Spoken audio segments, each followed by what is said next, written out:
Mukhang nanghihina na ang kapit. Peter Cayetano. Mukhang nararamdaman na niya na dumudulas-dulas na yung yung kapit niya sa pagiging peking Senate President. Oo, nararamdaman na niya, guys. She can feel it. Bakit? Oh, wait, bago natin puntahan sa Alan Peter Cayetano, mga babayan. Dito muna tayo syempre, kay Mama Solar, o kay Loren Legarda. Ito muna yung sinabi ni Loren Legarda kay Win Gatchalian. Ito lang. Iginiit ni Senadora Loren Legarda na siya pa rin ang Senate President pro tempore kasunod ng anyay unconstitutional na pagpapalit ng Senate leadership. Tungkol dyan ni Senador Sherwin Gatchalian, mas mabigat ang opinyon ng mga eksperto na kinikilala ang mga bagong pinuno ng Senado. Nakatutok si Jonathan Andal. Nag-post si dating presidential spokesperson at kilalang kalyado ng mga Duterte na si Atty. Harry Roque na may isa pa raw senador nakakalas sa Cayetano Block o yung grupo ni Senator Alan Peter Cayetano na ang Alam nyo na ngayon kung bakit biglang humihina na ang kapit ni Hishi ni Alan Peter. Alam nyo, come to think of it, mga babayan, mukha siyang tuko, no? Mukha siyang tuko. So, kaya pala kapit tuko. Si Petra. Mukha palang tuko si Petra. Tuloy natin. Kapalit daw ay para mawala ang mga kaso. Tinanong namin ito kay Senator Sherwin Gatchalian kanina nang magabot siya ng tulong sa mga nasunugan sa Baseco, Maynila. Siguro sa tabi muna natin yung politika ngayon, intindihan ko yung sentimento ng taong bayan na yung galit, yung pagkadismaya, ngayon pagkalito. Pero ang aking mensahe ay tuloy-tuloy ang trabaho. Sabi ni Gatchalian, wala pa silang pag-uusap ni Pangulong Bongbong Marcos at wala pang formal request sa Malacanang para sa isang special session. Aniya, buong Senado ang kailangang magdesisyon dito. Wala pang specific target, no? But kinokulate this morning, kausap ko lang Senate Secretary para malaman namin kung ano yung mga kailangan i-discuss. Lalo na yung 5 general na hindi na-promote. Kasunod ng palitan ng liderato sa Senado noong Miyerkules, inanunsyo ng palasyo na ang liderato ni Gatchalian ang kinikilala nito na nung panahon si Gatchalian bilang Senate President pro tempore at acting Senate President.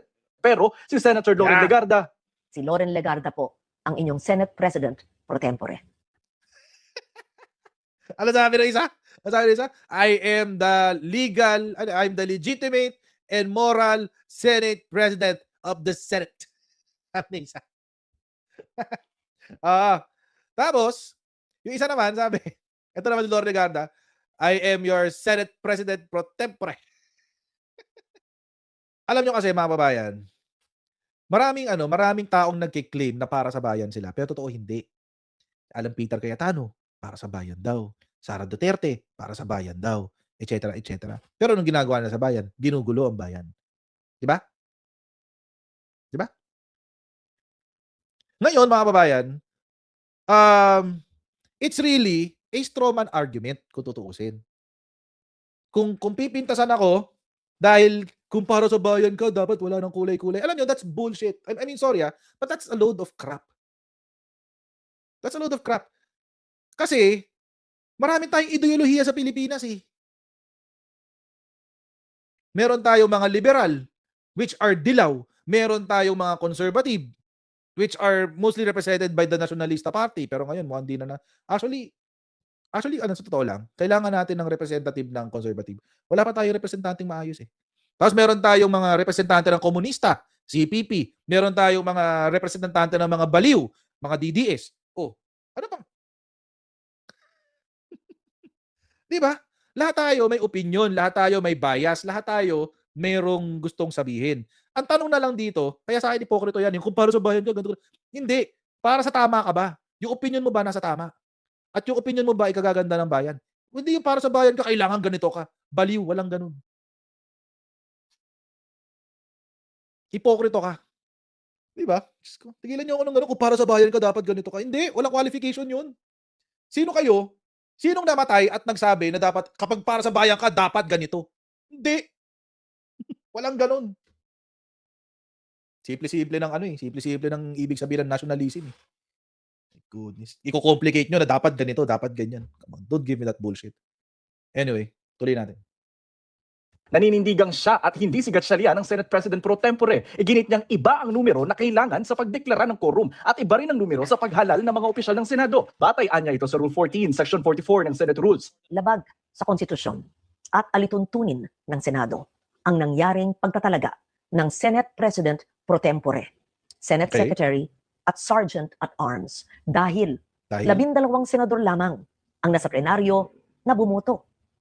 Hmm. Kulang ng isang boto para masabing mayorya ng lahat ng miyembro ng Senado ang bumoto para sa pagbabago ng liderato. Sabi ni Legarda, hindi pwedeng gamitin pang shortcut ang Avellino versus Cuenco Okay, ruling dahil? para bawasan ang bilang ng senador sa quorum at pagbalasa sa mga posisyon sa Senado dahil anya nakabatay ito sa lumang konstitusyon. 1949 pa ang kasong ito at naganap sa ilalim ng 1935 Constitution. Ha? Nagbago na ang ating saligang batas. Kailan pa naging qualification yan sa pag-interpret ng batas? Baka nakalimutan ni Senador Pia Cayetano ang terminolohiyang stare decisis. 1949 pa yan eh. 1935 Constitution pa yan. Blah, blah, blah. Ha? Eto lang. Nagdadigest ako ng mga kaso. Meron pa 1911. Pero hanggang ngayon, pinag-aaralan namin kasi yung doktrina ang importante. Yung wisdom of the court ang pag-aaralan. Yung wisdom of the Supreme Court ang pagbabasihan. Hindi yung date. So, porque 1945, sabihin, iba na yung, unless i-override ng Supreme Court yung decision nila, walang problema. Tulad nung ginawa ng Supreme Court sa impeachment ni Sara Duterte, ang dami nilang binago. Oh, yun pwede mo sabihin. Nagbago na yung wisdom ng korte. Nagbago na yung interpretasyon ng batas doon sa specific na kaso na yun. Which will now be carried over to the next impeachment.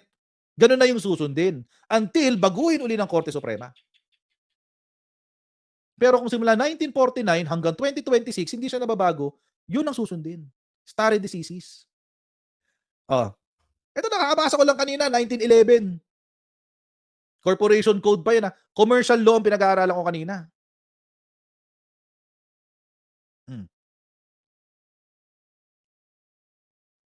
Commercial law, pinag-aaralan ko kanina. 1911. Naka-revise Corporation Code na. Bago na ang Corporation Code, ibig sabihin, hindi na natin susundin yung doktrina ng 1911? Hanggang ngayon, nag-a-apply pa rin siya, hindi pa rin siya binabago. Hindi porke nagbago ang konstitusyon, ibig sabihin nagbago ang doktrina. Hanggat hindi binabago ng Supreme Court yung doktrina, wala magbabago. Hindi yun ang basis. Ano ba yung wisdom ng korte doon sa Avellino versus Cuenco? Kapag ang isang senador ay beyond the compelling powers of the Senate, then mag-iiba ang majority. Kasi nga beyond the compelling powers. Hindi mo siya mapupuwersang pumunta. Ngayon, pag nagpatawag ng special session si Presidente Bongbong Marcos para masettle ang issue na yan, pwedeng mag-utos ng warrant of arrest si Senator Sherwin Gatchalian bilang acting Senate President. Ipa-aresto kayong lahat at dalhin kayong lahat sa Senate para mag-session. Yun ang ibig sabihin ng compelling powers of the Senate. Kaso nga lang, pag na-compel kayo, ilan lang ang madadampot? 20, kayo lang, 10. So 22 lang kayo. Yun ang ibig sabihin, mga babayan, napakasimple lang naman nun eh. Yun lang naman ang wisdom na sinasabi ng korte dun eh. Kaya yun ang naging basis ng majority, yung 12. 22 lang ang pwedeng puwersahin ng Senado. That's it. Ganun lang yun, Loren, basic. Sige, mag-absent kayo, pa-aresto kayong lahat. Mas maganda, mas masaya yun para sa amin. Maglabas ng warrant of arrest ng Senate. Yung 12. Pa-testing natin yung Avellino versus Cuenco. Pa-aresto kayong lahat. Papuntahin kayong lahat sa Senate para mag-session. Pag ba naglabas ng warrant ng subpoena, sabihan subpoena lang muna, wag na muna warrant. Ang Senado, makakapunta si Jinggoy? Papayagan siya ng Sandigan Bayan? We're not sure. Hindi nangyari yan kay Trillanes. Hindi rin yan nangyari kay De Lima. Si Bato ba mapapapunta nyo? Baka hindi na. Kasi nakamonitor na ang lahat. Naka-alert na ang mga huhuli sa kanya. Lalong-lalo na hanggang ngayon, wala pa rin TRO yung kanyang warrant. Diba? Nakakainis yung mga politikong katulad ni Lore, ginagawang bobo mga Pilipino. Tapos sasabihin ng mga DDS, feeling mo abogado ka, feeling mo abogado. Well, at least ako, nung una ko tong sinabi, kinabukasan, nasusugan ng Integrated Bar of the Philippines. Hindi lang yun. Nasusugan din ng mga law deans ni Justice Ascuna at ng mga law professor. So, estudyante pa lang ako, nasa tama na ako. Paano yung mga abogado na nandyan na? Yung mga abogadong nandyan na, matagal na kayong abogado, hanggang ngayon, iwarang pa rin kayo mag-isip. Sorry di naman sa nagyayabang, pero kung pwede lang magyabang. May nakikita pa nga ako sa Facebook, sabi nila, mga law firms, sabi, I disagree with the IBP, blah, blah, blah, blah, blah, blah. Okay, feel free to disagree. Does it make you right? Diba? Feel free to disagree, but it doesn't make you right. Sorry. Ito yung sinabi ng IBP. Parang ganito lang yan. Nung sinabi ng Supreme Court na violation daw ng due process, yung impeachment ni Sara Duterte, did we like it? Kaming mga kontra sa Duterte? Nagustuhan ba namin? Hindi. Pero nilunok na lang namin. Kasi yun ang sinabi ng Supreme Court eh. Wala tayong magagawa. Alis ako, nasa lugar ng tama. Di ba mga ka-DDS? Iyak na lang kayo dyan. Oo, si Win Gatchalian ng SP. Tuloy. 1987 Constitution na ang sumasaklaw po sa atin. Tanga. Tugon dito ni Gatchalian, Of course, we respect her opinion, but matibay rin ang opinion ng Integrated Bar of the Philippines, yung Association ng mga Law School Deans, of course, yung mga former Senate President. Mas mabigat yung opinion nila dahil yung mga ganitong bagay pinag-aaralan nila. ani Gatchalian, maging ang Civil Service Commission, siya na ang kinikilalang leader ng Senado. Pinapalitan na nga raw Wala yung na. mga pipirma sa payroll o sweldo ng Senate staff. Kaninang tanghali, kamitin ko lang yung union ng Senate at inassure ko sa kanila na yung kanilang salary, sweldo, bonuses, tuloy yan. Sabi naman ni Senator Robin Padilla, dapat anyang matuwa ang taong bayan sa hindi pagkakasundo ngayon ng mga senador. Nagtatrabaho kami. Democracy to. Dapat kayong matuwa. Sapagkat hanggat Tama talaga ang mga yun. senador ay hindi conspiracy, Tanga-tanga mo talaga, Robby, di ba? Matuwa kayo dahil nagkakagulo kami. Bobo. Statesmen kayo. Dapat, kapag nagkakagulo kayo, pinagdidebatihan nyo sa floor. Hindi yung pag pinagtaasan ka ng boses, susugurin mo, makikipagbakbakan ka. Ganun ka katanga. Dahil nagkakagulo kami, dapat matuwa kayo. Ito ang demokrasya. Hindi to demokrasya. Ang tawag dyan, pagre-rebelde. Sumumay na nga kayo sa sarili nyong rules, demokrasya pa rin ba yun? Sumumay na kayo sa inyong sariling rules, Demokrasya pa rin ba yun? Kaya kayo winokautan, Sumusuway na kayo sa rules, sumusuway na kayo sa batas, nang boboycott pa kayo, hindi nyo na ginagawa yung trabaho nyo, tapos sabihin nyo, hindi, ito yung demokrasya, tanga. Anyway, tuloy natin to. Si Robin, katangahan ni Robin. ibig sabihin, tama ang binabayad yung tax. Matakot kayo pag kami ay nagkasundo-sundo na at kami meron ng conspiracy. Sa Lunes, gate ni Tignan yung gano'ng katanga itong si Robin. Sabi niya, matakot daw pa nagkasundo-sundo at meron na silang conspiracy. Paano kayo nagsusulong ng batas? Pag hindi kayo nagkasundo, may masusulong ba kayong batas? Wala. Conspiracy, sabi, gagawa kayo ng krimen? Lahat ng senador gagawa ng krimen, 24? Hindi ganun yun, Robin. Dapat talaga. Nako. Talaga, di ko binoto itong mukong na to Sa Lunes, gate ni Gatchalian, tuloy ang Blue Ribbon Committee hearing ng kanyang grupo tungkol sa flood control scandal at imbitado lahat ng senador kahit ang mga nasa Cayetano Block. Jonathan Andal nakatutok, 24 oras. Yan, okay. Ngayon, mga kababayan, dahil nga medyo parang humihina na ang kapit ni Alan Peter. May sinabi siya kay Win. May sinabi siya kay Win Gatchalian. Huwag natin pansinin yung meron siyang warning kay Win Gatchalian. Huwag natin pansinin yun. Pero meron siyang sinabi. Sabi niya, I'll offer you a solution. Sabi niya. Senator Win, mag-meeting tayo, may naiisip akong solusyon. Mahirap humanap tayo ng solusyon kung sino ang tunay na Senate President kasi yung 3 libro na hawak ko ay nagsasabing legitimate Senate President, yung nahalal ng 13 senators, sabi niya. Yan sabi niya. Mag-usap daw sila. Nasa bargaining stage na siya, guys. Oo. 'Di ba may 5 stages of grief, yung dabda, denial, anger, bargaining. Nasa bargaining stage na siya, guys. Oo. Nasa bargaining stage na siya.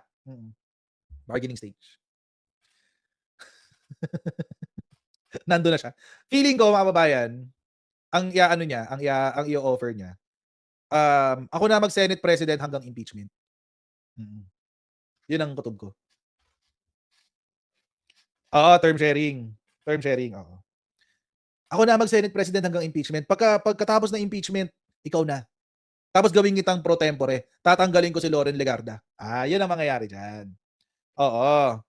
Yun ang mangyayari dyan. Pero how can you offer a term sharing if you are not even in the position to offer the power? If you're not in the position to offer the term. Hindi na siya SP. Pag pumayag si Win Gatchalian dyan, ang tanga niya. Wala na siyang kakapitan. Hindi siya magiging kapituko kasi wala na siyang kakapitan. Hindi na siya nire-recognize ng House. Hindi siya nire-recognize ng Malacanang. Hindi na siya nire-recognize ng CSC. Hindi na siya nire-recognize ng Senate employees. Hindi na siya nire-recognize ng employee union. So, ano pang pagbabasihan niya? Wala na.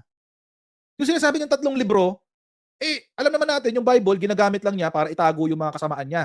Yung Constitution, ginagamit niya para pagmukain na mayroon siyang kapangyarihan. Pero sa totoo, hindi na siya SP. Vacated na ang posisyon ng SP. Ganon din sa rules. Vacated na. Vacated na ang SP. Kung talagang malakas ang loob niya at sasabihin niya, hindi ako ang Senate President, pumasok siya sa special session. Hindi yung nagtago siya ng 3 araw hanggang mag-CNDA. Kapit ko siya saan? Saan siya kakapit? Sa paa ng upuan. He's not even in a position to offer power. He's not even in a position to offer a term. Kasi nga hindi na siya SP. So anong i-offer niyang solusyon? Wala. Zero. Wala na siyang mai-offer. Tingnan niyo, pag nagpumilit yan, let's say mag-session sila ulit. Pag nagpumilit yan, mapapahiyain si Alan Peter. No joke. No joke. Alam na niya yan. He knows it. Kaya nga nag-offer ng solution eh. Kasi alam na niya, wala na siya. Na-realize na niya. Etong ino-offer niya na yan, yabang na lang niya yan.